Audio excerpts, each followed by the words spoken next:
In today's conversation, I want to discuss with you two books that I believe will be very helpful on your journey of creative expression, entrepreneurship, whatever it is that you desire to express. And you'll find this to be very relatable to our recent videos, including the one that I released last week, in which we discussed As a Man Thinketh by James Allen and Thought Vibration by William Walker Atkinson. Today's books, Mastery and Psycho-Cybernetics. Mastery by Robert Greene and Psycho-Cybernetics by Maxwell Maltz. Now, I found these books to be very helpful on my journey because I realized that the importance of keeping my attention on what is relevant, the task, the project, the skill that I'm looking to cultivate, reveals to me about myself. It also helps me transform the self-image. Or we could say it another way, become who we really are, the unlimited, true self-image. Now, an interesting thing that he mentions in the book, Mastery, something that I've been discussing all throughout the videos, is the power of our inner voice. I always say this, we are guided from within, and there is an intuition that reveals to us what we truly desire, how we truly want to live, how we truly want to express in our creative endeavor, entrepreneurial innovation, artistic expression. And it is a great joy to be able to rediscover these attributes that we've always known. Now, he brings up Leonardo da Vinci, Socrates, and others who have been guided from within via this inner voice. And he says something very interesting about this, which I want to discuss and also relate it over in a practical way of revealing this self-image that is really who we are, further encourage it to allow us to express naturally in our creative expressions. He says, such feelings can be seen as purely mystical, beyond explanation, or as hallucinations and delusions. But there is another way to see them, as eminently real, practical, and explicable. It can be explained by the following way. All of us are born unique. For all of us, this uniqueness first expresses itself in childhood through certain primal inclinations. For Leonardo, it was exploring the natural world around his village and bringing it into life on paper in his own way. For others, it can be an early attraction to visual patterns, often an indication of a future interest in mathematics. Or it can be an attraction to particular physical movements or spatial arrangements. How can we explain such inclinations? There are forces within us that come from a deeper place than conscious words can express. They draw us to certain experiences and away from others. As these forces move us, here or there, they influence the development of our minds in very particular ways. So that's what we want to discuss, and that's what we want to encourage today, as I have been encouraging this more so all throughout our videos. Now, when a person lives this way, really listens to themselves, understands what it is that they really desire, what it is that they really want to do, how do they really want to live, they actually start to connect to this intuition and understand it more so, realizing it was always there. A person understands to a deeper degree what Steve Jobs said in his commencement speech about following their heart and intuition. Somehow it already knows what you want to become. He also said in his commencement speech, don't let the noise of others' opinions drown out your own inner voice. Now, when I'm speaking of the inner voice, I'm talking about what Robert Greene is referring to, which is the true inner voice, which is distinct from the mental chatter. And some of us happen to be very auditory, so when we silence the mind, when we engage ourselves in the task or project or creative expression that we truly love, we find we have an inner dialogue occurring which guides us into the expression. I found this to be true in my career, in all areas of my life. One of the ways that we can further develop it through practice is what he refers to in his book as the Apprentice Phase. So essentially it's to pick a skill and practice developing your connection to your inner voice, as well as revealing within you these inherent unique distinctions that you truly desire to express. In alchemy, we call this the great work. Once a person lets go of certain kinds of identification with certain thinking patterns in relation to how they see themselves to be with regards to people, environment, circumstance, and information, through the spiritual alchemy process, or a similar process like that, and I'll put a link in the description to that video in which I discuss it, they begin to listen to themselves, understand themselves, and automatically express, bring forth the great work, creative expressions, innovations, change in their world. They are able to identify what they say I am too, and call upon the innate forces within them by identifying with or saying I am too what is in harmony and in contribution to the vision, such as what we discussed in Sunday's video. I recommend watching that as well. So let's talk about this 3-part apprentice phase and see if we can find some relatability here. Ways of integrating it in our journey, whether it's a skill cultivation, a creative expression, innovation, day-to-day journey, whatever it is. Let's find some relatability. He says, keep in mind that an apprentice can come in many different forms. It can happen at one place or several years, or it can consist of several different positions in different places, a kind of compound apprenticeship involving many different skills. It can include a mix of graduate school and practical experience. In all of these cases, it will help you to think in terms of these steps, although you may need to give added weight to a particular one depending on the nature of your field.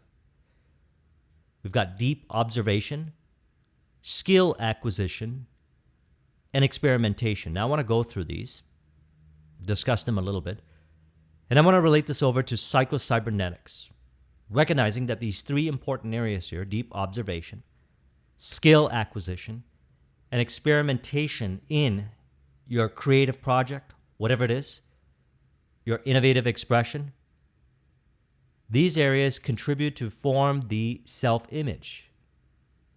Such was the ways of the alchemists, who dedicated their time, their energy, and everything to the art of mental transmutation, which reflected itself in bringing forth early sciences, chemistry, arts, and so forth, through the process of really revealing who they are.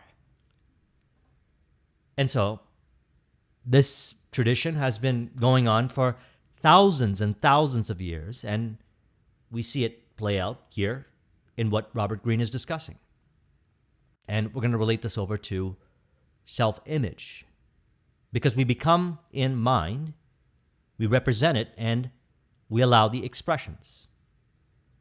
So then we value the deep observation, we value the skill acquisition, we value the experimentation, because it reveals the attributes within. And what we find is we build this relationship with intuition, or we could say inner voice.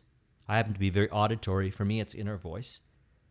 And you will see how it was always there guiding you to become and express how you really want to be, infused and expressed in all that you do. Your relationships, your business, your personal life, family life, all areas of your life.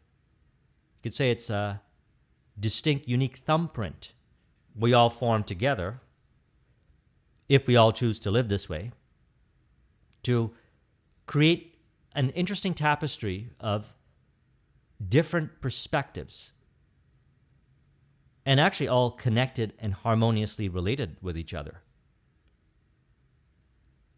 Collaborative spirit. This reminds me a lot of the technology space, one that I'm well versed with, and you could say was my path in early apprenticeship. 10 years in corporate IT, management consulting, warehouse management systems, and logistics. I had these 3 phases that helped me understand, and from those experiences allowed me to get involved with creating my own IT business. And one of the aspects of what I did in there was actually inspiration from other entrepreneurs and build something and connect it together from different products that were already available, such as a point-of-sale system called Open Bravo. It's a technology. It's an open source software. Might still be around today. You can take it. If it's still open source, you can customize it. You can build off that foundation. There we see the relationship and the connectivity of someone's distinct and unique expression in one software. Somebody else comes along. I was that other person. Took that software, customized it, and fit it into certain restaurants and retail locations. And I customized it. I made it work for the distinct application. Let's talk about how this all relates. Deep observation. Every task you are given, no matter how menial, offers opportunities to observe this world at work. No detail about the people within it is too trivial. Everything you see or hear is a sign for you to decode. Now, we're talking about, over the last handful of videos, and probably all throughout the last few years, our ability to symbolically decode our experiences. We call this finding meaning. And relate that meaning over to our goal, vision, skill, acquisition, and so forth. He says, over time, you will begin to see and understand more of the reality that eluded you at first. So you maybe step into a certain environment or look to develop a certain skill. Perhaps you feel overwhelmed, stressed, frustrated. We don't need to shame ourselves regarding those experiences. We recognize that they present opportunities to understand ourselves.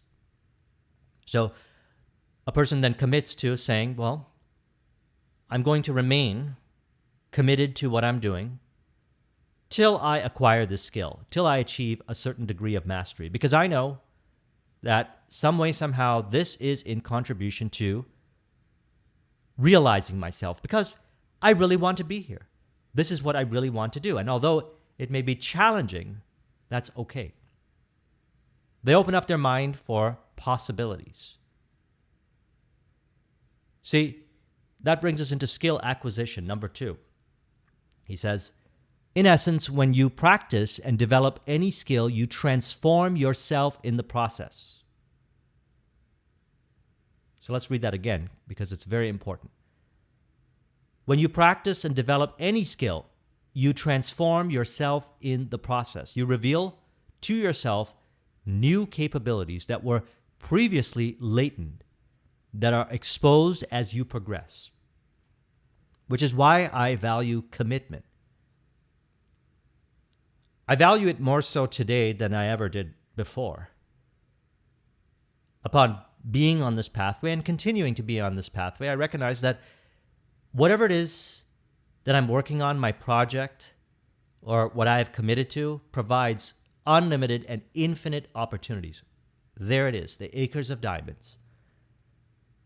And it's really the recognition of the acres of diamonds within by valuing it, finding the opportunity in what I'm doing. Now, this can be related to the direct skills that you're cultivating, as well as your thinking surrounding those skills, because it all starts in mind anyways. So we ask ourselves, how are we relating to this skill? Every day, are we learning how we can refine it and then show up the next day from reflective observation? Take those optimizations and integrate it? Are we saying, okay, this environment provides everything we need, and there are books, trainings, videos, mentors, people around that have already created perhaps content or put together information or are readily available to help us with not only developing the skill, but also, very important, our own inner voice, our own ability to find answers within ourselves. Now, as a person goes down this pathway, they go into experimentation. So he says, as you gain in skill and confidence, because one of the things that happens when we're in flow, when we encounter challenges, is we say, that's okay, it's a challenge, but I will remain with this challenge and I will overcome this challenge by changing my perspectives around, by seeing things from different perspectives. If I think that I can't do this, I'll ask myself the question, is it really so? Or am I just allowing myself to identify with certain thinking processes? I remember many challenges that I had. We had technological challenges. And you would sit there for hours and sometimes days trying to resolve or debug or figure things out. And there was a sense of heightened degree of confidence that was experienced, which we call that core confidence, developed after you overcome that challenge, after you acquire that skill. And this confidence remains with you because you take this confidence along with you on the journey of life. And when you come across any kind of similar challenges or even challenges that are in other areas of your life, you'll say to yourself, you know what? I was able to overcome a challenge before and I could do it again. And to me, that's priceless. That right there is priceless. It's the recognition that, look, no matter how challenging this particular experience or the circumstances right now, I can find a way to see it differently. Whether I find it within myself or I have a conversation with someone and they help me see it differently. And perhaps they even help you take it to another level where not only do they help you see it differently, but they encourage you with the idea that you can also find it within yourself. And so then you may find yourself in certain situations where it was really overwhelming and you were alone. And that inner voice will emerge, distinct from the mental chatter, and guide you and walk you through it. This is how we build a relationship with ourselves. This is how we become our own best friend. This is how we find it all within ourselves. And it's a process and one of the most valuable things. Now, another part of building this internal relationship is ideas, hunches, and inspirations that show up. So as he says, as you gain in skill and confidence, you must take the move to a more active mode of experimentation. This is where you say, I'm going to improvise. I'm going to try something. Might not be what others have done, but that's fine. Internally, I feel that this is what I really want to do. And if a person has challenge with that, not allowing themselves to express that, well, they find the thinking patterns within themselves and change those thinking patterns around. And it could be things like, well, maybe if I express, what will happen is I will fail. And I don't like to fail because failure is a problem. And we're going to tie this into Psycho-Cybernetics in a moment. But fundamentally, they say, listen, that's a thinking process. Who's to say that I have a problem? that if I took a necessary step that I knew within it was a necessary step and it didn't go as planned, that it would indicate that I have a problem. Where did I get this kind of thinking from? What if every step was a step forward? What if I started to think that way? Well, then what ends up happening is a person allows themselves to automatically experiment, try things. As they continue to encourage that way of thinking, we understand even more so what we talked about in Sunday's video, mere assumption. The assumption is, what if I just assume that by taking the step that I want to take, it's something I genuinely want to do, that whatever the response is, it's going to be in harmony and in contribution to my vision. It's going to teach me this is how I master this phase of experimentation. Now, he also goes and says something that I really like here, which I've quoted many times, and it was great to just review the book again today and come across it. He said, "The future belongs to those who can learn more skills and combine them in creative ways." So there we have it. The ability to value that every day we are presented with opportunities to develop new skills. And as we develop these skills, we get ideas, hunches, and inspirations to experiment. That's the creative expression. And we look around and we see a lot of innovation, a lot of creative expression, ideas that seem so different. We ask the question, how did they come up with that idea? How did they think that way? A lot of times you might not go through the process with them of the deep observation that they went through, the self-reflection, the skill acquisition, the experimentation, so they could really understand themselves, allow themselves to express, and allow intuition to guide the creative expression. And then we meet them at a certain stage of the journey, or we read about them, when they've reached a point where it appears that everything they touch turns to gold. Let's integrate Psycho-Cybernetics. Now, I really like this quote here before we get into the 5 points that will help us put this all together in a very practical way. He says, "The answer exists now in much the same way when we set out to find a new idea or the answer to a problem. We must assume that the answer exists already somewhere and set out to find it." So, in relation to Sunday's video, in which we spoke about changing a state of mind from one to another by mere assumption, let's encourage this belief here that will allow us to facilitate those changes of states of mind. Because we recognize that if a person believes that they can do something, that there is a potentiality, that there is a possibility, they'll allow themselves to step into a way of thinking that will actually bring them the realization. So let's read it again. He says, "The answer exists now in much the same way when we set out to find a new idea." So the way we look at this, as we've been discussing, see everything as complete. Everything, everything is complete. And you're revealing aspects. You're revealing. This takes a lot of pressure on the journey. The apprenticeship phase. Deep observation, revealing.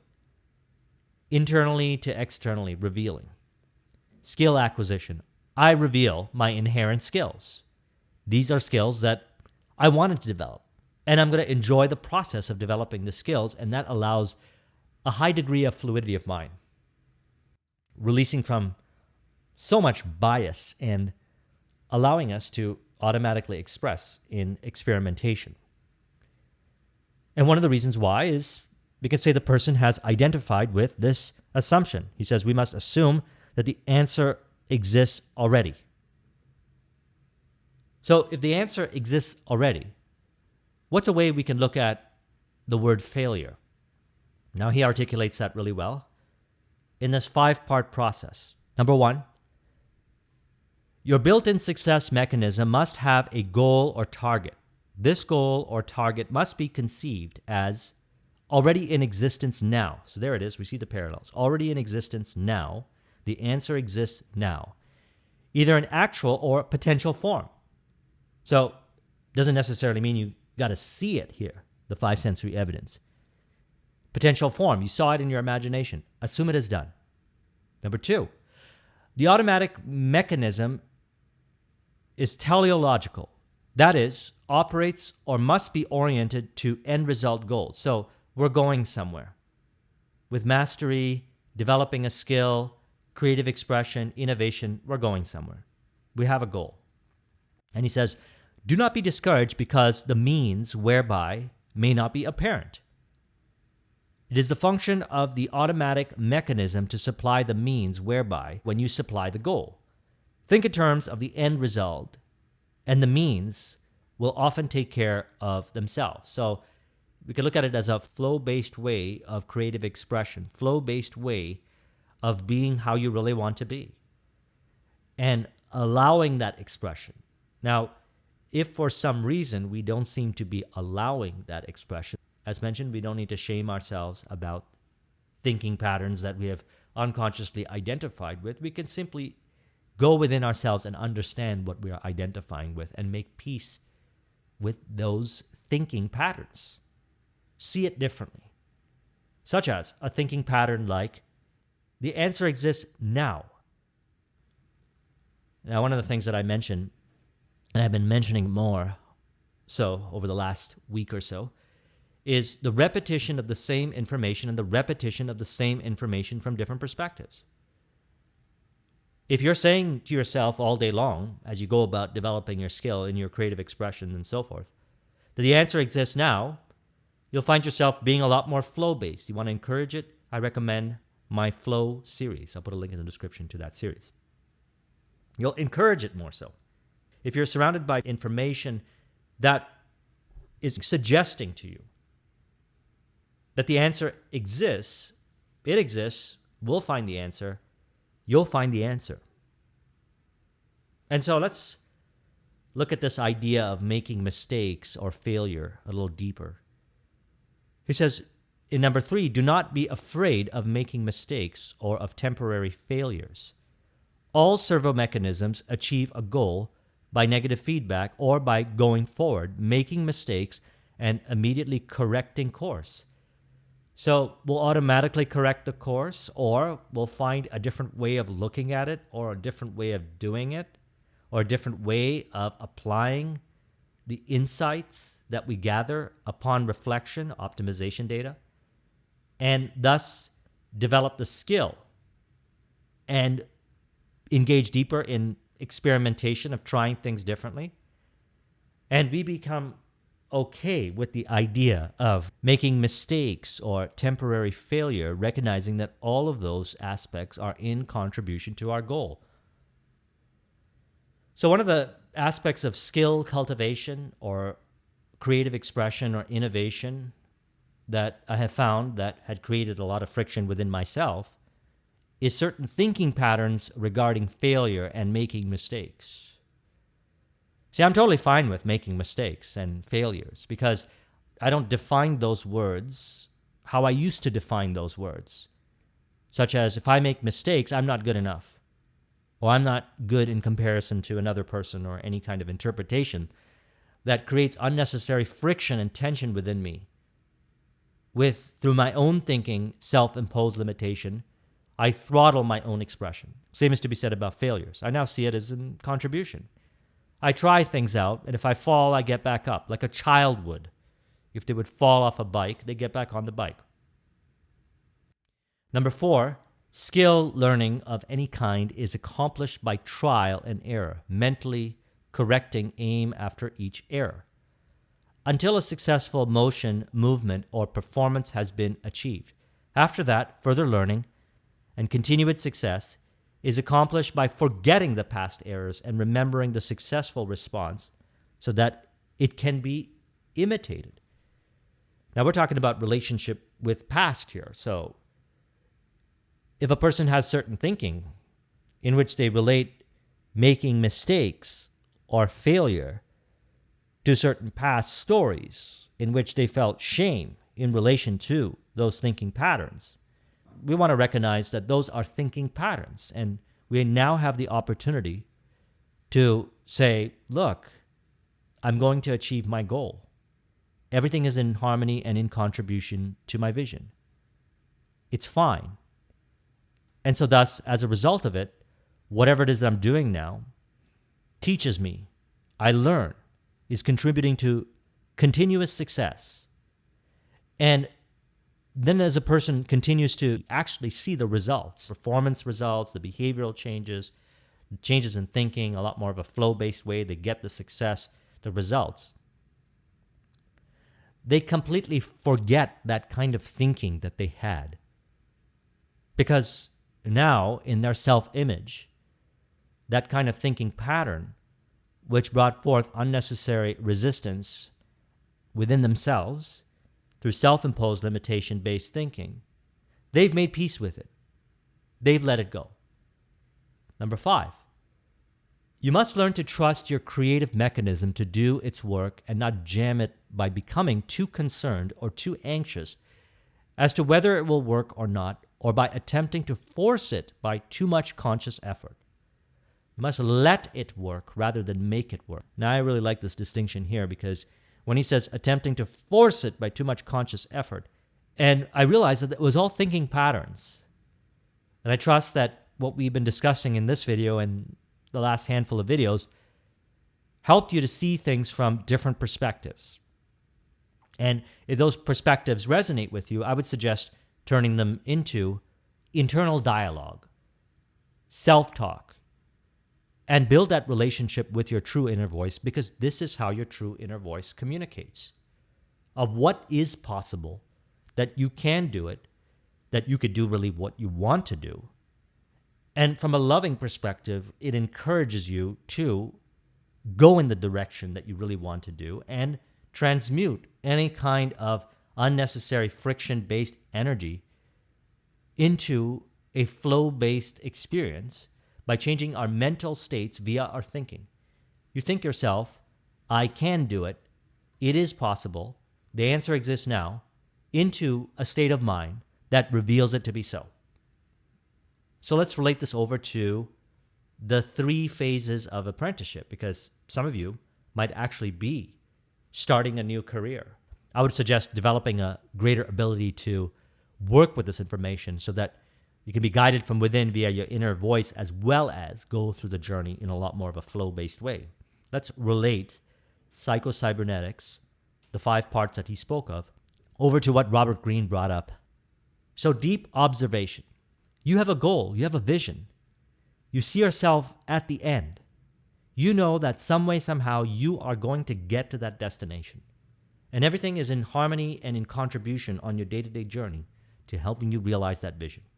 We assume it to be that way. We assume that all answers exist now. And through the skill acquisition, through the creative expression, we realize that temporary failures, making mistakes is fine. And actually, when a person starts to recognize that the answer exists now, they, in a way, look forward to making mistakes and failures. There's actually a book that I like. It's called Go for No. It's a good sales book. And the idea behind that book, it's a total reframe, knowing your conversion metrics.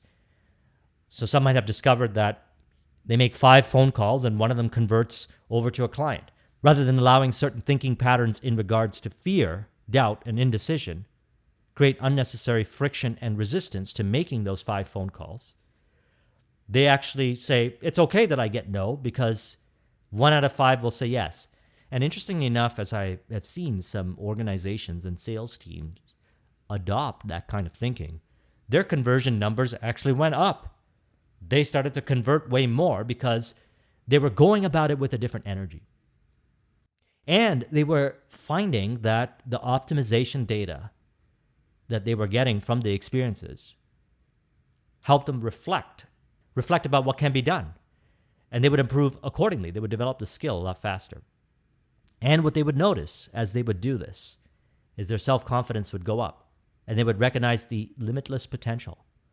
And they would go down this journey of constantly wanting to do this. They would wake up excited to start the day and do these things, whatever it may be. They were doing it. And then another cool thing about it, and in relation to what Robert Greene spoke of, is they started to actually encourage these certain inclinations, these intuitive nudges from within, to further reveal what they really want in life. So you can see the benefit, the power of being okay with making mistakes and temporary failures, recognizing all servo mechanisms. When you commit to it and say, I'm going towards that goal, he says, all servo mechanisms achieve a goal by negative feedback or by going forward, making mistakes, and immediately correcting course. So you'll consciously correct course, you'll know what to do, and you'll allow the course to correct itself. Because as he says here, you must learn to, and you will, through the process of applying this information in the skills acquisition and experimentation phase here, which they all relate to each other. Deep observation, skill acquisition, experimentation. It's one big flow. You'll notice more so what Maxwell Maltz says here. You won't be too concerned or too anxious as to will it work or not. And you won't be forcing it with too much conscious effort. You'll allow yourself to think this way, and he says you will let it. You will let it express through you. You let your creativity express through you. You let your innate ability to be expressed and integrated in such a way that the physical, mental, emotional, and spiritual align. We call this, and we relate this over to last Thursday's video, the discussion with As a Man Thinketh and William Walker Atkinson, Divine Will. So let's go ahead and conclude this with an auto-suggestion to encourage. I would suggest even taking this auto-suggestion and applying it to your daily thinking, as well as having different inner dialogues with yourself, inner voice, having conversations with others to further encourage this kind of way of thinking, because you're going to find it to be very helpful and in contribution and harmony to automatic flow-based creative expression, innovation, and so forth. We can say, I realize that through my goal, the end wills the means. Through deep observation and reflection on the day-to-day experiences, I realize the meaning of mistake and failure can be converted to accurate thinking of opportunities that lead to the end. Through the process, I develop a higher degree of self-confidence and self-awareness, realizing that I am my own best friend. And through my inner voice intuition, I am guided from within to realizing my vision. This becomes easier, more flow-based as I allow this to express. I let the creativity flow through me. I let the experimentation express. And this cycle continues to higher degrees of self-realization and self-actualization. If you would like a copy of this mind map, the link is in the description. Thank you very much for watching. I'll talk to you soon. Take care.